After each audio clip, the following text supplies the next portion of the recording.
पेश आहे हिकु गज़ल।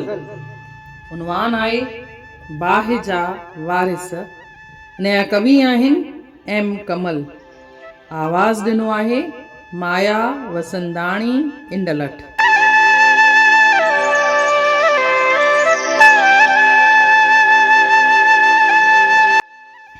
हिक चोट खां ॿीअ चोट ॾे सुरंदोई रहियुसि मां, हर लहज़े में हर पासे खां झुरंदोई रहियुसि मां, हर लहज़े में हर पासे खां झुरंदोई रहियुसि मां।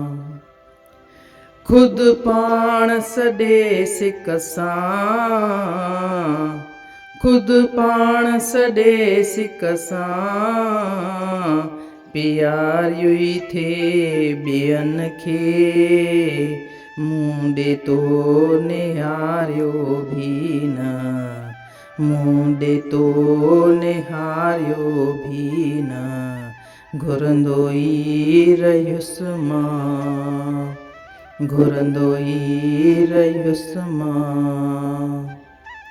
मोहन जे दड़े जी न लधी, मोहन जे दड़े जी न लधी सार कॾहिं कंहिं हर मींहं ऐं वाचूड़े में, हर मींहं ऐं वाचूड़े में भुरंदोई रहियुसि मां, हर मींहं ऐं वाचूड़े में भुरंदोई रहियुसि मां।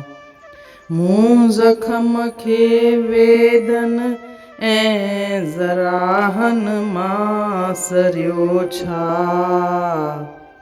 मूं ज़ख़्म खे वेदन ऐं ज़राहनि मां सरियो छा, हर नुस्खे ऐं मरहम सां त कुरंदोई रहियुसि मां, हर नुस्खे ऐं मरहम सां त कुरंदोई रहियुसि मां। हर गम जी ज़बां ते हो संदम नाम सदाईं,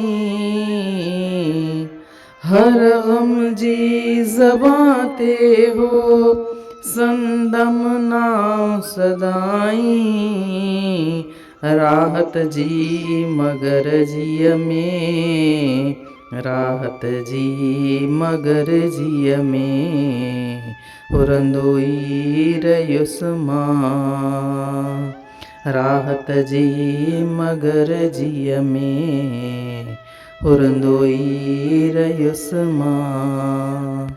हिक चोट खां ॿीअ चोट ॾे सुरंदोई रहियुसि मां, हर लहज़े में हर पासे खां झुरंदोई रहियुसि मां।